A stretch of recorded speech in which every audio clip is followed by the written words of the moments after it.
반갑습니다. 자동차 칼럼니스트 이동입니다. 오늘은 자교방 그 몇 번째 시간인지도 모르게 벌써 많이 녹화를 했네요. 오늘은 이제 홈러 주행 모드에 의해 두 번째 시간을 가져보도록 하겠습니다. 네, 안녕하세요. 오늘도 어김없이 출연한 자동차 평론가 류청입니다.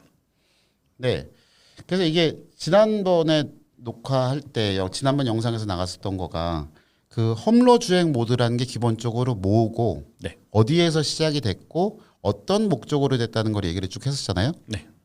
그래서 기억하시는 분들은 다 기억하시겠지만 일단 홈러 주행 모드는 다양한 홈로를 안전하게 달리도록 도움을 주기 위해서 자동차 제작사들이 만든 거죠. 네. 그래서 운전자는 노면의 종류만을 선택을 하고, 그러니까 그건 이제 눈으로 보고 확인을 하는 거니까 네. 눈으로 보고 확인을 하고, 그래서 조명 선택을 하면 자동차가 오프로드 전문가의 실력을 발휘한다고 돼 있죠. 그렇습니다. 네. 그래서 오프로드라는 거는 노면이 종류가 굉장히 다양하고 또 그 다양한 노면에 맞춰서 어떻게 차의 기능들을 선택을 하고 조작을 할지가 달라지기 때문에 사실은 굉장히 좀 독특한 영역이 되고요. 그래서 이 전문가의 실력을 발휘하기 위해서 발휘하는 거가 일단 기본이 되고요. 이게 어떻게 작동하는가 해서 마지막 페이지로 지난번에 말씀드렸던 거가 10여 가지 자동차의 장비를 조절을 해서 타이어가 접지력을 찾을 수 있도록 최적의 작동 모드마다 다르게 작동한다고 하는 게 사실은 큰 개념이었었죠. 네. 핵심은 이제 노면 상태에 따른 접지력의 확보가 되는 거고요. 그렇죠. 그리고 물론 그것도 있습니다. 접지력을 확보하는 거는 굉장히 중요한 부분이긴 한데 그 노면에 따라서 사실은 이렇게 돌파력을 가져야 될 때도 있고요. 네. 그리고 이게 속도가 얼마나 빨라야 느려야 되느냐도 사실은 달라지거든요. 그래서 이게 결국은 각각의 최적의 작동 노면마다 다르게 작동한다는 거잖아요. 네. 그러면은 이게 각 모드가 왜 다른가를 사실은 얘기할 필요가 있습니다. 네. 우선은 모드 다이얼들의 스위치를 보시면 일단은 기본적으로 노멀 모드가 있죠. 네. 그리고 이 노멀 모드를 각 노면의 특징에 따라서 제어 기준이 달라지잖아요. 그렇죠. 그러면은 처음에는 노면의 상태가 각각의 이 모드마다의 노면의 상태가 무엇인지를 먼저 기억을 하실 필요가 좀 있어요. 그래서 노멀 모드는 이제 일반적인 온로드 주행 상황이니까 네. 사실 이건 뭐 그렇게 특별한 특징이라는 게 없죠. 우리 그냥 일반적으로 운전하는 것들이고. 레인 모드가 있었나요? 자동차에? 레인 모드요? 네, 빗길이라는 거. 길 모드가 따로 있는 경우는 못 본 것 같아요. 그렇죠. 자동차에는 없죠. 네. 바이크에는 있습니다. 아. 바이크에는 레인 모드가 있어. 이게 바이크는 어쨌든 구동바퀴가 하나밖에 될 수 없고 예. 걔가 이제 헛돌기 시작하면 그냥 끝장이라 네. 걔는 바이크는 레인 모드가 있어요. 네. 그래서 비 올 때 켜놓고 나면 아주 바보 같은 바이크가 돼서 달려가죠. 네. 출력도 낮게 나오고 이게 스로틀 조절 잘 안 되고 그런 상황이 되죠. 여하튼 그렇고요. 그다음에 이제 자동차 지금 여기 모드에서 보면 처음이 이제 스노우인데 스노우라는 눈길이라고 하는 노면은 일단은 그게 다져져 있는 미끄러운 노면이 될 수도 있고요. 지금 제가 표시해 놓은 것처럼. 그다음에 폭신폭신하게 쌓여져 있는 노면일 수도 있습니다. 네. 뽀드득 이렇게 네, 밟았을 때 씹히는 거. 근데 이게 상황은 뭐냐면 많은 경우에 그런 폭신폭신한 노면보다는 네. 폭신폭신한 눈이 쌓여 있는 것보다는 다져져 있는 갈길이 많다는 거죠. 특히 이거는 지방에 사시면 그러니까 제설 작업이 사실은 대도시 같은 경우에는 금방 돼요. 네. 차도 많고 제설 장비도 많아서 금방 되는데 지방의 국도 같은 경우가 이게 문제가 크죠. 네. 지방도 같은 경우는 제설을 제대로 하기도 어려운 상태가 되는 데다가 차들이 좀 지나다니면서 밟아보면 그대로 단단해지거든요. 네. 그래서 그런 노면에서의 얘기를 합니다. 그러면 이때는 여기 써 있는 것처럼 저출력 제어, 엔진의 출력을 낮추고 가능한 한 안정성을 확보하도록 하는 게 이 모드의 가장 큰 목적이 되죠. 네. 그 다음이 머드 러츠가 됩니다. 그러니까 진흙과 풀길을 달리는 게 되죠. 네. 그래서 이 진흙과 풀길에서는 여기의 특징과 제어 기준은 뭐냐면 일단 노면 자체가 주행 저항이 되게 낮아요. 네. 그러니까 미끄럽다라는 거는 반대로 표시하면 주행 저항이 낮다라고도 얘기할 수 있는 거예요. 네. 그리고 노면 상태가 불규칙하죠. 그 진흙 아래에는 뭐가 있을지 모르고 그렇죠. 단단한 부분이 없이 푹신푹신한 건가 단단한 부분이 섞여 있으니까 네. 차 자체가 타이어가 평평하게 어떤 노면에 붙어 있다는 느낌보다는 이게 오르락 내리락 하거나 울퉁불퉁하면서 일정한 부분만 붙는 상황이 되는 거예요. 그럼 여기에서는 가장 중요한 게 트랙션 제어입니다. 예. 접지력을 가능한 한 살릴 수 있도록 만들어서 이 미끈거리는 주행 저항이 나는 데를 돌파할 수 있는 주파성을 확보하는 게 가장 큰 목적이 되죠. 네. 결국은 지금 뭐 두 가지만 했는데도 일단 노면마다의 상태가 좀 느껴지실 거예요. 어떤 게 네. 다른지. 그다음에 세 번째는 모래입니다.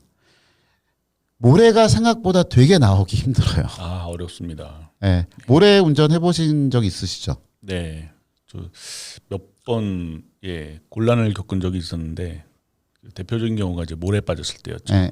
그게 이제 국내에서 시승을 하다 보면 예를 들어 SUV 시승을 하다 보면 좀 이렇게 호쾌한 장면을 찍고 싶잖아요. 맞습니다. 그러면 그게 욕심이 나요. 네. 그리고 어떤 새 차들의 좀 큰 특집을 하면 예전에 저 있었던 거 포일 드라이브앤 RV에서 1억 넘는 SUV 특집을 한번 한 적이 있었어요. 네. 그래서 뭐 레인지로버 2003년이니까 레인지로버 신형 나왔을 때고 네. 뭐 여러 대를 갖고선 동해로 갔죠.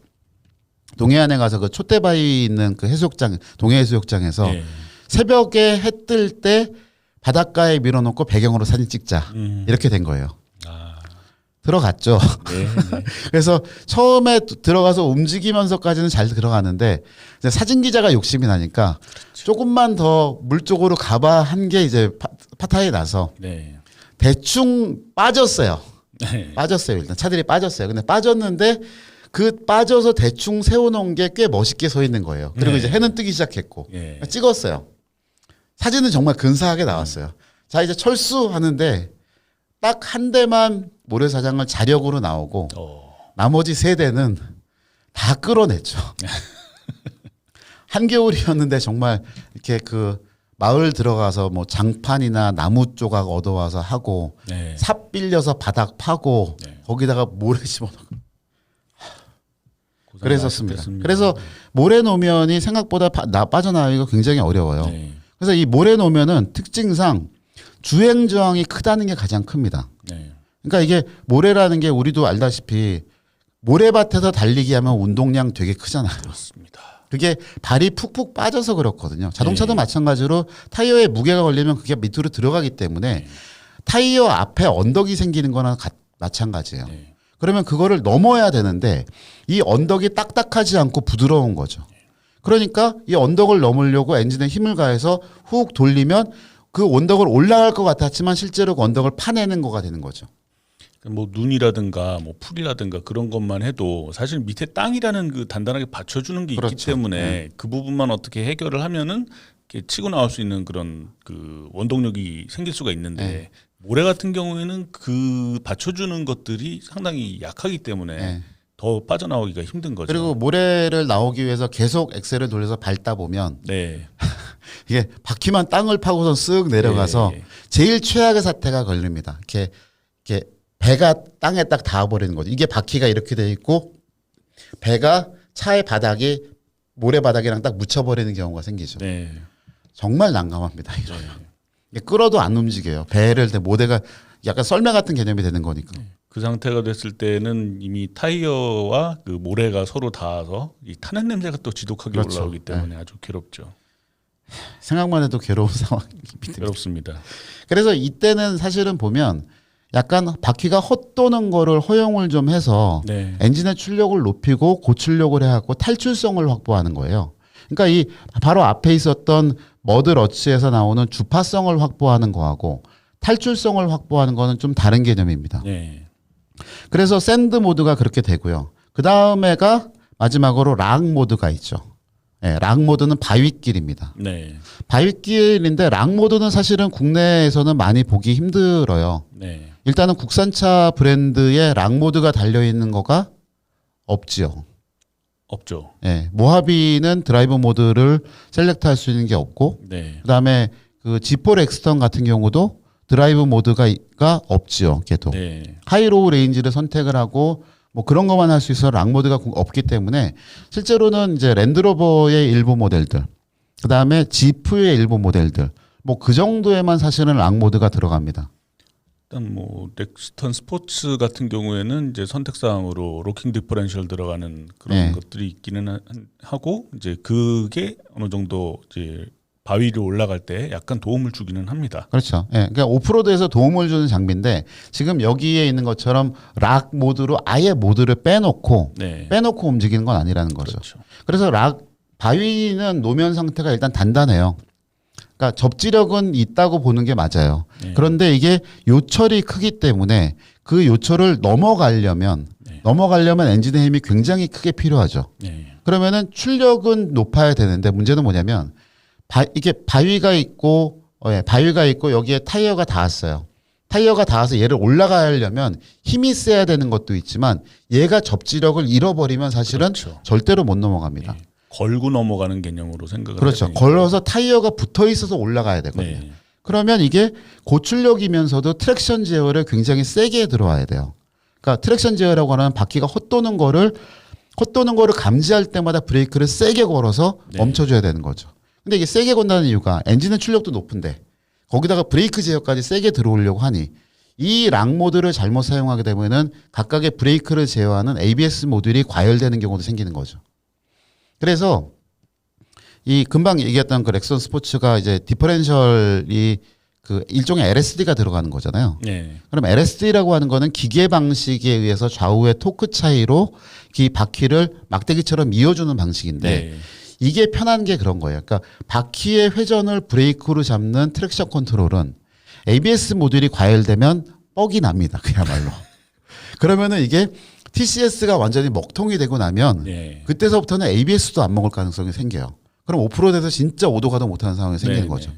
그래서 이런 전자장비들도 중요하지만 기본 장비를 갖고 그러니까 지금 말씀드린 것처럼 로우 레인지가 있고 네. 그다음에 디퍼렌셜 락이나 네. 혹은 LSD를 갖고선 오프로드를 주파할 수 있게 연습을 해두고 그런 장비가 있는 게 사실은 마음이 매우 편안하죠. 기본적으로 기계적인 구성이 튼튼하고 확실하게 작동할 수 있도록 갖춰진 그것을 바탕으로 해서 전자장비가 추가가 되는 것이 제일 좋다라는. 네, 그렇습니다. 말씀이죠. 그래서 그러면 이제 각각의 모드마다 무엇을 어떻게 조절하는가를 한번 알아볼 텐데요. 우선 스노우 모드입니다. 스노우 모드는 아까 말씀드렸던 것대로 노면 자체가 단단하고 미끄럽죠. 네. 그리고 미끄럽고 노면이 미끄럽고 단단한 표면이기 때문에 사실은 눈길을 달려보신 분은 아시겠지만 출발하는 게 매우 어려워요. 네. 그러면 출발할 때 굉장히 부드럽게 출발을 하면서 접지력을 확보하고 그러면서 부드럽게 움직이는 게 중요하다는 거죠. 네. 그래서 이때는 엔진 반응이 일단 기본적으로 느려져야 돼요. 즉 엑셀 페달을 밟아도 엑셀이 그러니까 예를 들어서 기본적으로 뭐 엑셀 페달을 10분의 1 정도 여기서부터 여기까지가 이제 풀로 밟는다고 치면 여기서부터 요만큼 그러니까 4분의 1만큼을 밟았을 때 네. 일반 온로드 노멀 모드에서 RPM이 3000rpm까지 올라갔다. 네. 그러면 이 스노우 모드를 넣게 되면 똑같이 4분의 1을 밟더라도 RPM은 1500밖에 안 올라가죠. 네. 그러니까 이런 식으로 엔진의 맵을 제어를 합니다. 그래서 느리게 엔진이 반응을 해요. 그러면 엔진에서 나오는 출력이 바퀴에 천천히 전달되기 때문에 트랙션을 빨리 잡을 수가 있게 되죠. 네. 그런데 이 상태에서 기어 단수를 1단으로 계속 유지를 하면 결국은 엔진 회전수가 올라가서 토크가 더 세지기 때문에 그러면 차가 이거 스핀을 하는 경우가 많아요. 네. 그래서 이런 이 모드가 없는 차를 겨울에 출발을 하시면서 자동 변속기를 수동 모드로 놓고 1단으로 고정을 하면 출발 못하는 경우가 훨씬 더 많습니다. 왜냐하면 바퀴가 힘이 세지 접지력을 찾을 수 있는 상태가 안 되거든요. 네. 그러면 어떻게 해야 되느냐? 2단을 넣고 출발을 하는 게 맞아요. 네. 그래서 실제로 스노우 모드에서는 대부분 2단 출발을 하는 경우가 많습니다. 네. 그리고 2단에서 출발을 하고 출발해서 RPM이 어느 정도 올라가서 엔진 힘이 세져서 그게 바퀴로 전달될 것 같으면 바로바로 변속을 시키죠, 위로. 네. 그래서 3단, 4단으로 가서 타이어가 노면으로 전달하는 힘을 차를 움직일 수 있을 정도만큼의 최소한으로 유지를 하는 거죠. 그래야 이게 바퀴가 헛도는 경우가 드물게 생깁니다. 그리고 그거 4륜 구동 시스템의 동력 배분 같은 경우도 어느 한쪽으로 급하게 동력을 나누질 않아요. 네. 그러니까 이 경우는 대체로 50대 50으로 나누는 거를 거의 고정 상태로 갑니다. 그래야 어느 한쪽 바퀴에 동력이 갑자기 훅 하고 들어와서 그 바퀴가 힘이 세서 미끄러지는 거를 막아준다는 거죠. 네. 그리고 물론 필요에 따라서 헛돌기 시작하면 다시 배분을 하긴 하는데 기본 배분이 그렇게 된다는 거고요. 그리고 트랙션 컨트롤의 제어도 굉장히 민감해집니다. 네. 아시겠지만 트랙션 컨트롤이라는 거가 휠에 같이 달려있는 휠 스피드 센서를 기준으로 하잖아요. 네. 그리고 좌우 바퀴를 기준으로 할 때 좌우 바퀴의 회전차, 즉 휠 스피드 센서에서 온 센서 값을 그 차이가 얼마만큼 생겨내나 갖고 제어를 해요.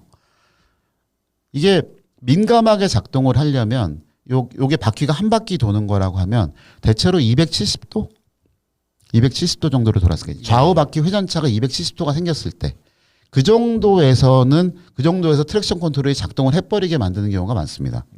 그러면 바퀴가 미끄러지는 상황에서 조금이라도 더 빨리 접지력을 찾고 헛돌지 않게 되는 거죠. 그래서 이걸 갖고선 보시면 연계 제어를 하는 게 요 뒷부분은 이제 같이 공통으로 말씀드릴 건데요. 지금 제가 말씀드린 것처럼 일단 엔진 출력 제어를 했죠. 네. 그다음에 오릴 드라이브의 토크 배분을 어떻게 할 건지를 나눴죠. 그리고 트랙션 컨트롤, TCU는 이건 트랜스미션 컨트롤 유닛입니다. 네. 변속기를 기어를 몇 단으로 선택을 하고 변속 패턴을 어떻게 할 건지, 빨리 올 건지 느리게 올 건지 그것도 조절을 했죠. 그리고 전자식 서스펜션이 달려있는 경우에는 이 댐퍼의 감쇄력도 조절을 합니다. 왜? 부드러워야 되니까. 네. 그리고 차가 이 댐퍼의 감쇄력을 조절을 하면 앞뒤로 움직이는 피칭이 조절이 되기 때문에 네. 피칭 조절을 하면서 차가 타이어가 접지력을 찾을 수 있게 만들어주는 식으로도 움직여요. 되게 재밌는 방식으로 많습니다. 그리고 물론 당연히 에어 서스펜션 같은 경우는 차고를 높이고 낮추고 하는 네. 것도 모드마다 달라지죠. 그리고 그 ESC 같은 경우는 자세 제어 장치잖아요. 네. 자세 제어 장치라는 건 결국은 ABS와 TCS와 그런 것들을 다 공통으로 제어하는 거기 때문에 각 바퀴로 가는 브레이크를 제어하는 것과 동시에 엔진의 출력도 여기서 변환을 같이 제어를 합니다. 그리고 이제 LSD 같은 게 있으면 네. 좌우 바퀴로 나눠지는 토크도 어떻게 나눌 건지 말 건지 좌우 바퀴의 회전차를 허용할 건지 말 건지도 네. 여기서 제어를 하게 되죠. 스노우 모드는 사실은 지금 말씀드린 것처럼 엔진의 출력을 느리게 하고 그다음에 변속을 빨리 올리고 높은 기어 단수를 유지하는 것과 동시에서 안정적인 동력 배분을 하고 그다음에 트랙션 컨트롤 제어에 민감하게 하는 거가 네. 눈길을 빠져나가는 그런 좋은 세팅이 됩니다. 그러면 거꾸로 얘기해서 스노우 모드가 없는 상태에서 운전할 때는 어떻게 해야 되느냐? 지금 말씀드린 거랑 똑같아요. TCS나 ESC는 반드시 켜져 있어야 되고요. 네. 그렇죠? 그리고 기어는 2단에서 출발을 해야 되고요. 그다음에 느린 엔진 반응과 부드러운 엔진 반응을 하려면 엑셀 페달을 매우 살살 밟으셔야 됩니다. 깃털 건드리듯이 그렇죠. 부드럽게. 매우 살살 밟아서 평소에 내가 출발할 때보다 RPM을 적게 써서 네. 사실 이렇게 하면 되죠. 이렇게 조금씩 밟아보는 거예요. 밟아서 웅 하다가 차가 움직이기 시작하면 더 밟지 말고 거기서 기다리는 겁니다. 네. 그러면 차가 지가 움직이기 시작했다는 게 접지력을 가진 상태에서 앞으로 움직이고 있기 때문에 엔진 힘을 그대로 그 엔진 회전수를 그대로 유지하면 거기서 자연스럽게 속도가 붙기 시작을 해요. 그러면 그때부터는 엑셀을 조금씩 상황에 따라 조금씩 밟아가면서 네. 출발을 하시면 됩니다. 그러니까 이렇게 운전하는 거를 차가 알아서 하게 하는 게 스노우 모드라는 거죠. 그렇습니다. 그 다음에 두 번째로 가게 되면 머드 러츠가 있죠. 아까 말씀드린 것처럼 일단 미끄럽고 네. 그 다음에 그게 노면 저항이 거의 없는 노면이잖아요. 그리고 아래가 울퉁불퉁할 수 있고 그렇게 되면 뭐가 되느냐? 일단 엔진 반응은 스노우 모드랑 비슷해요. 네. 부드럽게 반응을 해야 됩니다. 그런데 이게 저항이 있기 때문에 그러니까 이 바퀴 앞쪽에 어쨌든 진흙들이 있기 때문에 스노우보다는 엔진 출력이 좀 더 높아야죠. 네. 대신 높은 상태에서 역시 마찬가지로 변속도 빨리 올라갑니다. 1단에서 2단, 2단에서 3단으로 올라가요. 왜냐하면 바퀴가 빨리 돌게 되면 헛돌 가능성이 크기 때문에 속도를 제한을 해서 기어를 2단으로 올려갖고 낮은 RPM으로 쓱 밀고 나가는 느낌으로 가는 거죠. 그리고 기어 단수를 사실은 적전 기어 단수로 얘는 선택을 합니다. 왜냐하면 스노우 모드 같은 경우는 무조건 위로 올리거든요. 네. 근데 무조건 위로 올려서 낮은 회전에서 가게 하는데 얘는 진흙 자체가 저항이 되기 때문에 네. 차를 밀어낼 수 있을 만큼의 힘은 가져야 돼요. 있어야죠. 예. 그래서 무조건 위로 올리는 거 빠르게 올리긴 하는데 필요하면 낮추기도 한다는 거. 그리고 역시 마찬가지로 동력 배분도 일정하게 나누어 줘야 됩니다. 그래야 이게 한 뼈바퀴가 미끄러지거나 동력을 앞뒤로 갑자기 훅 나눴을 때 자세 변화가 생기지 않아요. 네. 그러니까 그 진흙길을 가보신 분은 아시겠지만 바퀴가 미끄러지는데 이게 미끄러지기 시작하면 차 자체가 이런 식으로 움직여요. 네. 이런 식으로 움직여요. 그러면 이게 직진성을 확보할 수가 없는 거예요. 네. 그러면 직진성을 확보하려면 네 바퀴가 일단 거의 같은 속도로 쭉 꾸준하게 돌아줘야, 그래서 구동력이 일정해야 내가 스티어링만 돌렸을 때 방향을 잡아갈 수 있거든요.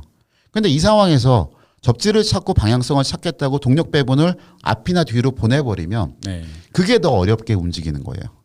차의 움직임을 더 방해해버리는 거죠. 네. 이런 상황에서는 어떻게 보면은 운전자가 차의 움직임을 예측하기가 어렵기 때문에 그렇죠. 네. 동력 같은 것들이 일관적으로 움직여야 운전자가 이 상태를 계속 유지할 수 있도록 이렇게 노력을 할 수 있으니까 네. 그런 상태를 유지를 하는 거죠. 네. 그래서 일정한 수준으로 차를 예측할 수 있게 만들어 준다고 보시는 게 맞아요. 네, 네. 그리고 트랙션 컨트롤 같은 경우도 스핀을 어느 정도 허용하는 상태가 됩니다. 그러니까 앞에 스노우는 바퀴가 헛돌면 안 되기 때문에 네. 가장 헛돌기 시작하자마자 바로 브레이크 제어를 한다면, 얘 같은 경우는 어느 정도 헛돌더라도 그거를 허용하고 바퀴 사이의 격차가 너무 많이 날 때, 네. 그러니까 차속과 비교해서 바퀴 회전 속도가 너무 빠를 때, 이거는 그냥 헛돌고 있는 거거든요. 그렇죠. 그럴 때 정도에만 개입을 합니다. 그래야 앞에 있는 진흙을 계속 파헤치면서 빠져나갈 수가 있거든요. 그래서 이렇게 트랙션 컨트롤의 제어도 눈길하고 진흙하고가 달라지고요. 그래서 이것도 마찬가지로 지금 말씀드린 것처럼 요 5가지가 달라지는데, 여기서 하나 말씀드린 것처럼 ELSD가 여기서 작동을 했을 때 도움이 되느냐라고 생각을 해보면 도움이 되는 경우가 많습니다. 왜냐하면 사륜구동이라고 해서 진창에서 빠지는 경우는 사실은 하나예요.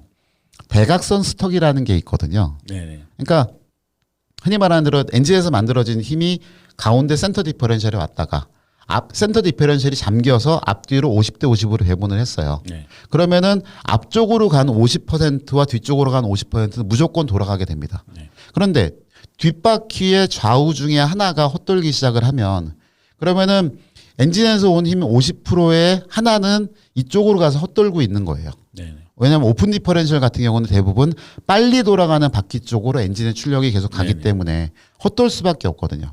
그런데 그러면 앞으로 가 있는 50% 힘이 남아있기 때문에 이 사륜구동이 50대 50으로 구별을 해놓으면 앞쪽으로 간 50의 힘이 좌우 바퀴를 똑같이 돌려서 탈출을 할 수 있게 만들어주는 거거든요. 네. 그러니까 네 바퀴 중에 한 바퀴는 스핀을 해도 돼요. 네. 그리고 뒤쪽 두 바퀴가 다 스핀을 해도 사실은 상관이 없습니다. 앞바퀴가 끌고 나가는 그렇죠. 앞바퀴가 50%의 힘으로 끌고 나갈 수가 있으니까. 그런데 뒤로 50, 앞으로 50이 나왔는데 뒤로 쪽에서 오른쪽 뒷바퀴 헛돌고 있고 네. 앞쪽에서 왼쪽 앞바퀴 헛돌고 있으면, 이렇게 대각선 방향 혹은 앞뒤 방향으로 헛도는 바퀴가 앞차축 뒷차축에 하나씩 있으면 아무리 사륜구동이라고 해도 빠져나갈 수가 없는 거죠. 이것도 기가 막힌 경우로 많이 당하게 됩니다. 오프로드에서. 근데 이런 상황에서 사실은 ELSD의 역할이 거기에 있는 거죠. 네. 그래서 이렇게 그 바퀴의 트랙션을 그러니까 트랙션 차이가 많이 생길 때 뒤쪽 차축에라도, 뒤쪽 그 디퍼렌셜에라도 일렉트로닉 리미티드 슬립 디퍼렌셜인 LSD가 들어가 있으면 네. 좌우 바퀴의 회전차와 토크 차이를 감지를 해서 이렇게 헛돌고 있는 바퀴 위에다가 브레이크를 걸어버리죠. 네. 일반적인 트랙션 컨트롤이 사실은 이렇게 작동을 하는데 ELSD에는 사실은 가운데 있는 디퍼렌셜에서 클러치로 붙여버리는 네. 경우가 있죠. 그러면 클러치로 붙여버리면은 이게 오픈 디퍼렌셜에서는 좌우 바퀴의 원래 회전차를, 코너를 돌 때 회전차를 잡아주기 위해서 얘가 빨리 도는 쪽으로 출력을 보내는 거잖아요. 네. 근데 그게 아니라 얘가 좌우 바퀴가 거의 막대기처럼 이어져서 똑같이 돌아가게 만들어주는 효과가 납니다. 왜 이거를 효과가 난다고 제가 말씀을 드리냐면, LSD는 토크를 배분하는데 한계가 있어요. 락커가 있어야 좌우 막대기가 똑같이 이어집니다. 네. 장난감 자동차 생각해 보시면 돼요. 좌우에 막대기로 이어서 똑같이 돌아가는 거. 그래서 그렇게 하게 만들어 놓으면 얘가 헛돌더라도 헛도는 토크를 반대편으로 보내서 땅에 접지력이 있는 바퀴가 돌아갈 수 있게 만들어주니까 탈출을 할 수 있는 거거든요. 그래서 물론 앞 디퍼런셜, 뒷 디퍼런셜에 다 락커가 있거나 네. 랭글러가 주로 대표적으로 그렇죠. 그렇죠. 그 다음에 그 뒤쪽에라도 디퍼런셜 락 기능이 있으면 사실은 세 바퀴가 헛돌더라도 한 바퀴만으로 빠져나갈 수 있는 가능성이 생기는 거죠. 예. 그렇게 됩니다. 그래서 이 머드나 러츠 수준으로 오게 되면은 이 LSD가 작동하게 되는 경우가 많아요. 네. 필요에 의해서 작동을 시작을 하는 거죠. 그 다음에 세 번째로 넘어가서 이제 모래가 나왔습니다. 아까 저희가 모래에 대해서 질린 거를 말씀드렸지만 정말로 사실은 이거는 너무 고생을 해서 그래요. 아우 눈물. 아무튼 모래에서는 앞에 머드나 스노우와는 전혀 다르게 움직이죠. 네. 첫 번째는 엔진 반응이 빨라집니다. 되려 처음에 엑셀을 딱 밟았을 때 초기에는 아주 극초기에는 부드럽게 움직이지만 일단 그 어느 수준을 넘어가게 되면 엔진의 출력이 일정하게 올라와서 유지를 해요. 네. 그래서 앞에 있는 모래를 계속 파면서 탈출을 할 수 있게 해줍니다.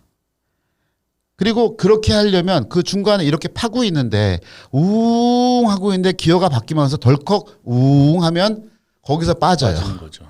이게 멈췄다가 다시 동력이 전달되는 순간 네. 멈추는 순간 바퀴는 모래에 파묻히게 돼 있어요. 모멘트가 바뀌기 때문에. 그렇죠. 모멘트가 바뀌면서 바퀴에 걸리는 토크가 없어져 버리기 때문에 네. 순간적으로 멈추면서 돌아가고 있다고 하더라도 밀지를 못해서 네. 얘가 순간적으로 멈춘 거가 똑같은 효과라서 섰버립니다. 네. 그러면 그 시점에서 기아가 바뀌고 다시 가속을 한다고 하더라도 헛돌기 시작하죠. 그래서 낮은 기어 단수를 가능한 한 유지를 합니다. 그러니까 변속을 지연시키는 거예요. 네. 그래서 가능한 한 이 기어 단수 안에서 계속 회전을 하면서 모래를 파고 모래 위로 올라와서 차가 접지를 찾을 수 있을 때까지 계속 달리게 되죠. 이게 생각보다 힘들어요. 왜냐하면 그러니까 운전을 경험을 많이 안 해보신 분들 같은 경우는 엑셀을 밟다가 엑셀을 꾸준하게 밟고 있어야 됩니다. 이때는. 네. 그러니까 이게 이 샌드 모드가 없는 경우에는 기어를 1단에 고정을 하고 고정을 해놓고 엑셀 페달을 트랙션 컨트롤 꺼야 돼요. 이때는. 트랙션 컨트롤 가능한 한 끄고 네네. 엑셀을 기어를 1단에 넣고 엑셀 페달을 가능한 깊게 밟은 상태, 어느 정도 밟은 상태에서 초기에 살짝 밟아서 얘가 돌기 시작하면 그러면 바닥으로 헛도는지 아닌지를 확인을 하고 네. 사실은 기본적으로 맨 처음에 그걸 해야죠. 차가 모래 위에 멈췄다 그러면 배가 닿았는지 아닌지 네. 차의 바닥 부분이 모래와 붙어 있는지 아닌지를 먼저 확인해야 됩니다. 그래서 이게 떠 있는 게 확인이 되고 그 다음에 붙어 있다고 그러면 그런 부분은 웬만하면 긁어내야 돼요. 긁어내야죠. 긁어내야 돼요. 아니 그거 모래랑 요만큼 닿아 있는데 이게 저항이 생각보다 굉장히 커요. 네. 그리고 바퀴가 돌아가기 시작하면 일단 더 낮아지기 때문에 네. 처음에는 낮아지기 때문에 더 닿아버려요. 그러면 못 나옵니다. 계속 파이니까요. 그렇죠. 그러면은 이게 상황에서 이걸 엑셀을 그러니까 없는 경우에는 엑셀을 살짝 밟아서 일단 처음에 트랙션을 살리고 그 다음에는 일정 수준 밟은 상태로 유지를 해야 되는 거예요. 네. 차가 모래에 들어가 있는 상태에서 이렇게 올라올 때까지는 유지를 해야 되고 그 다음에 올라온 다음에도 엑셀 페달에 띄지 않고 저기 보이는 도로까지 곧장 가야 계속 됩니다. 가야 됩니다. 다시 멈추면 다시 빠져요. 네. 그런데 많은 경우에 빠져나오고 나서 어떻게 빠진 거야? 그거 구경하러 차 세우고 돌아가거든요. 그러면 다시 빠져요. 거기부터. 일단 나오게 되면은 안심을 하게 되니까 그러니까요. 그래서 야 나왔다 그러고 안심하는 순간 또 빠지게 되는 네. 이제 그런 상황을 겪게 되는 거죠. 이게 그래서 너무 어처구니가 없이 빠져갖고선 그래서 그 두 번째 나와 있는 상태에서 빠져갖고선 또 못 나가고 있으면 이제 운전자는 그나마 차 안에 있잖아요. 네. 그 주변에서 같이 갔던 사람들 중에 삽질한 사람들 많거든요. 네. 진짜 현실에서 욕 나와요. 미쳤냐고. 그러고 욕 나오거든요. 그래서 그렇게 변속을 지연시키는 게 첫 번째가 되고 그다음에 이 동력 배분 같은 경우도 좌우의 회전차를 어느 정도 허용을 하고 디퍼런셜 락도 여기서는 미작동을 합니다. 왜냐하면 디퍼런셜 락이 작동을 하게 되면 좌우가 똑같이 돌잖아요. 네. 그러면 이게 파면서 앞바퀴는 멈춰 있는데 뒤에만 돌아가는 경우가 생기면 네. 그러면 뒤에가 가라앉아 버리는 거예요. 그렇죠. 그래서 회전차를 어느 정도 허용을 하면서도 이거를 빠져나갈 수 있게 가는 거고 최소 수준의 트랙션 컨트롤을 하는 것도 헛도는 거를 허용해서 모래를 파내야 되기 때문에 그런 거죠. 그래서 이 드라이브 모드가 없는 차들 같은 경우에 대부분의 그 ESC 버튼을 보면 한 번 누르면 이렇게 삥 하면서 꺼지긴 합니다. 네. 그 다음에 꾹 누르고 있으면 2단계로 작동을 하죠. 네. 꾹 누르고 있으면 경고등이 삐빙 하고 들어오면서 ESC 기능이 해제되었습니다라고 떠요. 네. 그러면 그때는 뭐냐면 자세 제어 기능, 그러니까 자동차의 요 방향 움직임을 제어하는 자세 제어, 언더스티어와 오버스티어를 제어하는 자세 제어 기능도 꺼진 거고, 네. 그 다음에 트랙션 컨트롤도 완전히 꺼진 거죠. 1단계는 트랙션 컨트롤을 끄는 거고 그렇죠. 2단계에서는 ESC의 전반적인 기능을 해제를 하는. 네. 그런데도 불구하고 물론 ABS는 살아있기는 해요. 네. ABS는 살아있는 상태에서 3번 눌렀을 때는 트랙션 컨트롤만 꺼지고 꾹 눌렀을 때는 언더스티어와 오버스티어를 제어하는 그 요방향 컨트롤도 완전히 꺼지는 거죠. ESP 네. 기능도 꺼지는 거죠.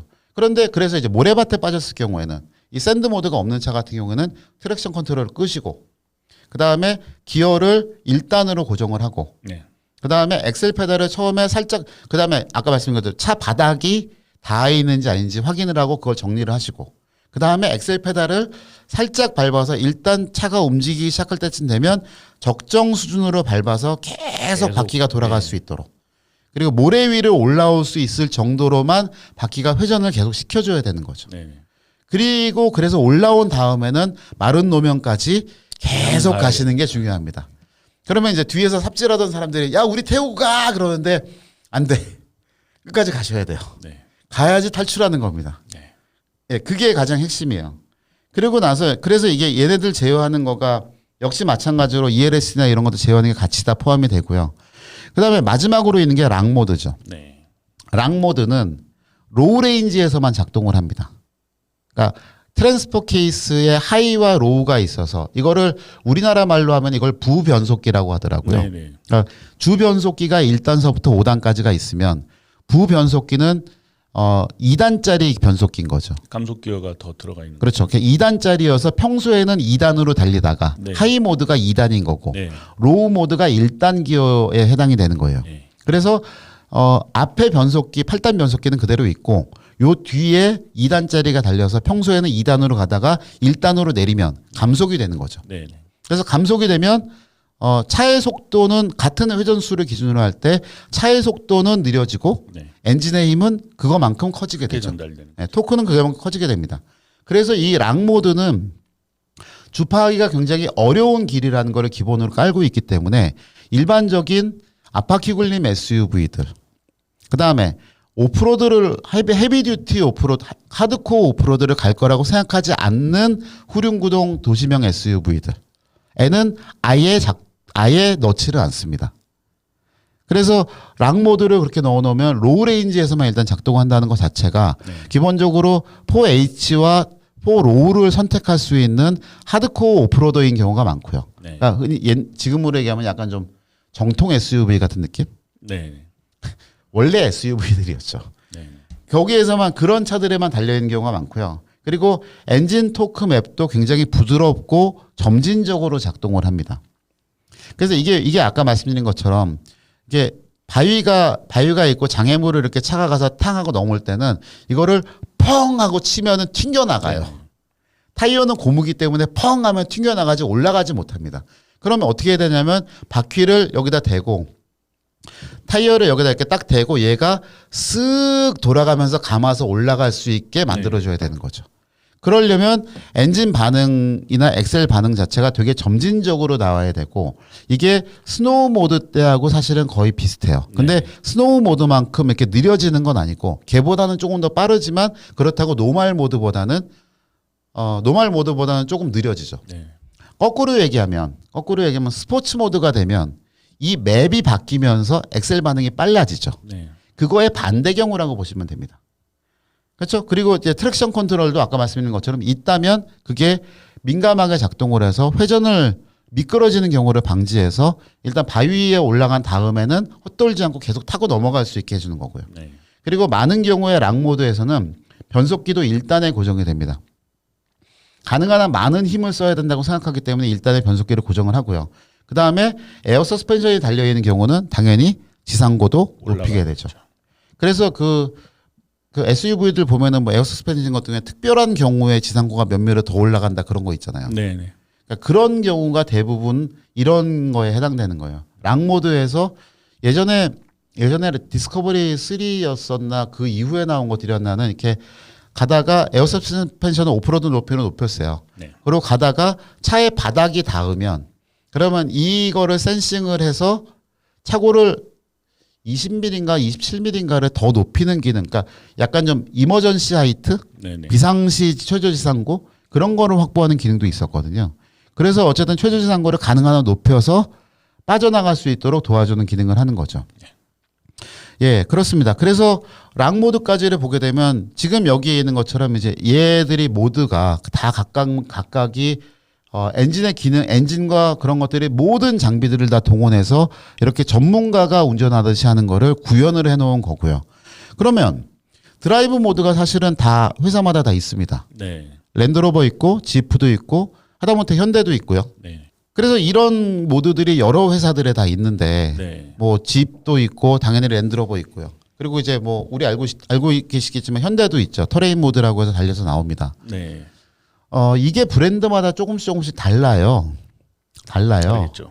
그래서 맨 처음에 랜드로버가 내놓고 나서 지프가 이걸 내놓았을 때 네. 사실은 이게 그 순차적으로 나왔거든요. 근데 네. 지프가 이걸 내놓았을 때 베꼈다라는 욕을 무지하게 먹었었어요. 맞습니다. 그 모드 선택 다이얼의 위치 같은 것들도 그렇죠. 거의 비슷했었고요. 네, 위치도 비슷했고 그다음에 그 에어 서스펜션의 높낮이 조절하는 거는 그 패키지 자체가 되게 비슷해서 네.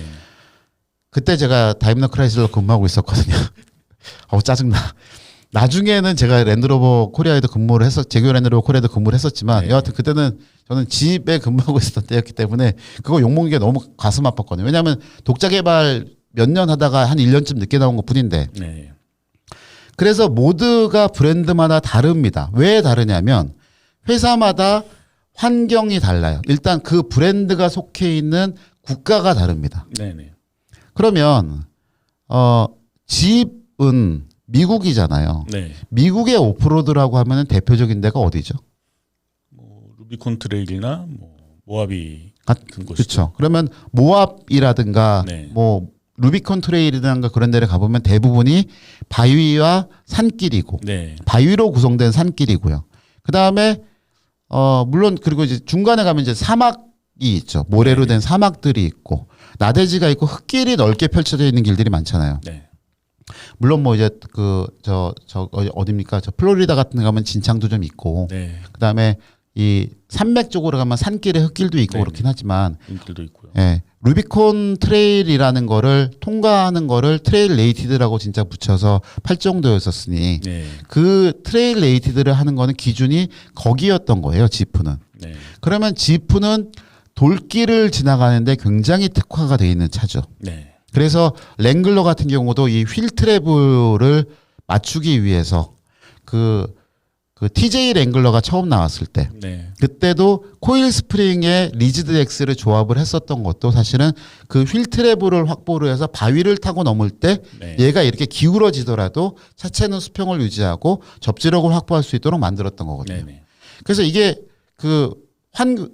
회사가 속해 있는 환경에 따라서 달라지는 거가 대표적인 거가 사실은 지바겐이에요. 네. 이게 랭글러나 지프 브랜드는 휠 트러블을 굉장히 크게 중요하게 생각을 합니다. 네. 그게 바위를 타고 넘는 거를 기본으로 만들었기 때문에 그렇거든요. 근데 지바겐은 유럽에서 흙길을 가거나 네. 진흙길을 가거나 혹은 맨 처음에 만들어졌던 것처럼 네. 이란에 수출을 해서 사막에서 작업을 하는 거를 생각을 했기 때문에 이 휠 트러블을 그게 크게 고민을 안 했거든요. 네. 그러다 보니까 바퀴의 움직임이 되게 짧아요. 네. 그러면 걔는 바위길을 가게 되면 되게 불리합니다. 되게 불리하죠. 그리고 사실 랜드로버 같은 경우는 환경이 어땠었나요, 걔네는? 랜드로버 같은 경우에는 뭐 영국의 그 북쪽 지방에 뭐 넓은 뭐 농장이라든가 그런 곳들 되게 습지도 많고 그렇죠. 우중충한 그런 동네들이 많이 있으니까요.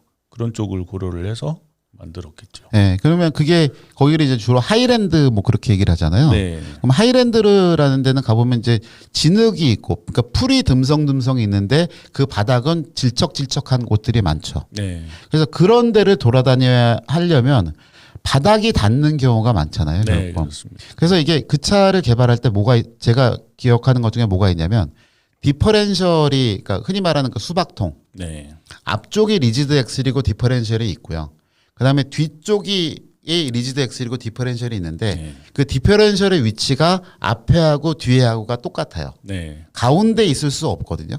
그러니까 뒤쪽 엑셀은 디퍼렌셜이 가운데 있을 수가 있죠. 많은 경우에. 예, 예. 근데 앞쪽 디퍼렌셜은 한쪽으로 쏠릴 수밖에 없어요. 엔진이 엔진이 있으니까. 있으니까. 그런데 뒤쪽 디퍼렌셜도 한쪽으로 쏠려서 놓은 거예요. 네. 근데 그게 그런 그 진흙탕길을 지나가려면 앞 디퍼렌셜이 진흙에 빠져갖고선 밀고 나간 자리를 네. 뒤 디퍼렌셜이 그 자리를 그대로 가는 따라가야 거예요. 된다. 그러면 앞 디퍼렌셜이 긁힌 거, 뒤 디퍼렌셜이 가운데 있으면 따로 긁고 가지 않아도 네. 빠져나가는 게 훨씬 더 편한 거죠. 네.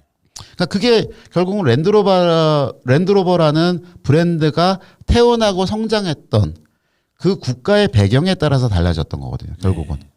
그러다 보니까 진흙을 빠져나가고 풀숲 길을 지나가는 거는 랜드로버 쪽이 우세하고, 왜냐하면 거기에서의 트랙션 제어라든가 그런 게 훨씬 더 잘 표현이 됐었고, 그리고 바위길을 지나서 가는 거는 락모드는 지프 쪽이 우세하고, 네. 사실은 예전에 이렇게 비교 시승을 나가서 해본 거로는 그런 경험이 좀 있었어요. 물론 지금은 많이 평준화가 됐을 겁니다. 네. 그러면 랜드로버랑 지프는 그런데 현대는 어떨까요?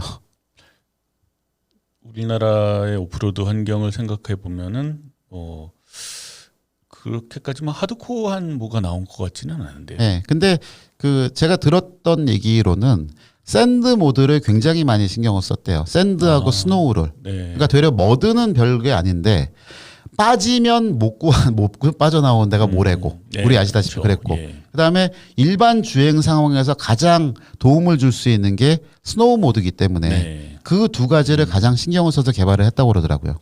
그래서 이게 원래 차를 개발을 하면 이제 벤치마크 대상이 있고, 네. 벤치마크 대상이랑 같이 같은 데에 가서 평가를 해보잖아요. 네. 평가를 해보면 그러니까 경쟁 모델이라고 할 수 있는 차들, 예를 들어 뭐 펠리세이드라고 하면 그거에 맞는 경쟁 모델들이 있겠죠. 네. 걔네들하고 동등하거나 동등 이상, 특히 샌드 모드에서는 훨씬 더 성능이 좋은 그런 것들로 평가가 나왔었다, 결과가 나왔었다는 얘기를 들은 적이 있어요. 네. 그래서 여하튼 이게 현대 같은 경우 이제 후발주자로 나왔으니까 네. 앞에 나온 그 차들의 거를 벤치마킹을 하고 조금 더 좋은 거를 내놓을 수가 있겠죠. 샌드 기능을 강화를 한 거는 혹시 그 중동 쪽에 팔기 위한 어떤 전략적인 접근이 아니었을까요? 뭐 그럴 수도 있을 것 같아요. 예. 제가 보기에는 그러니까 어쨌든 돈이 많은 지역에 팔리는 거고, 그리고 아까 다시 말씀드렸지만 모래라는 거가 빠지면 정말 답이 없기 때문에 그렇죠. 걔를 탈출할 수 있는 능력을 가능한 한 키워놓는 게 어떻게 보면은 메인이 됐을 수도 있겠죠. 네. 그래서 이 내용처럼 회사마다 환경이 다르고 목표에 따라서 다르게 세팅을 하는 거고, 그래서 이거는 실제 주행에서의 차이가 생기는데 차이는 어떠냐라고 물어보면 네, 재봐야지 압니다. 네, 재봐야지 합니다. 그래서 이게 그 똑같은 그러니까 경쟁 모델 두 대를 갖고 가서 같은 환경에서 같은 운전자가 같은 방법으로 운전해 보기 전에는 사실은 이거는 비교할 수가 없어요. 그러니까 지금 제가 말씀드린 것처럼 브랜드의 특성이라든가 개발 환경이라든가 기술력이라든가 이런 것 때문에 어떻다라는 추정은 할 수 있지만 실제로 나가서 비교해 보려면 테스트를 해봐야죠. 똑같은 환경에서 똑같은 방식으로 몰았을 때 어떤 그렇죠. 결과가 나오느냐. 네.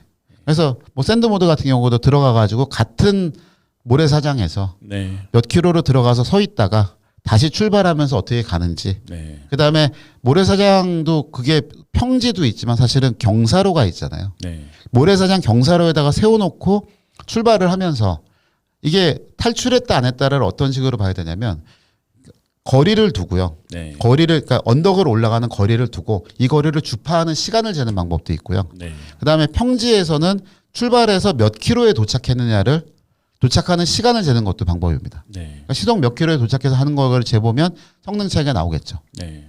이런 거 해보면 되게 재밌을 것 같습니다. 예, 네. 해보고 싶습니다. 예.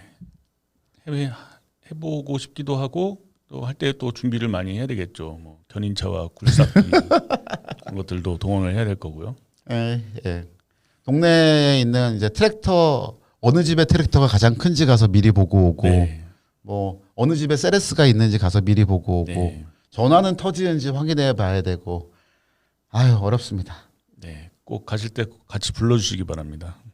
뭐 사서 고생을 하겠다면 뭐 그 웰컴이죠 항상. 네. 자 그래서 오늘은 여기까지 하고요. 각각의 모드별로 그래서 그런 차이들이 있었다는 것을 알아주시면 될 것 같고요. 그러면 이제 다음 시간에는 또 이런 거 말고 또 다른 재미있는 거 갖고서 와서 떠들어 보도록 하겠습니다. 자 오늘의 이것으로 마치도록 하겠습니다. 고맙습니다. 고맙습니다.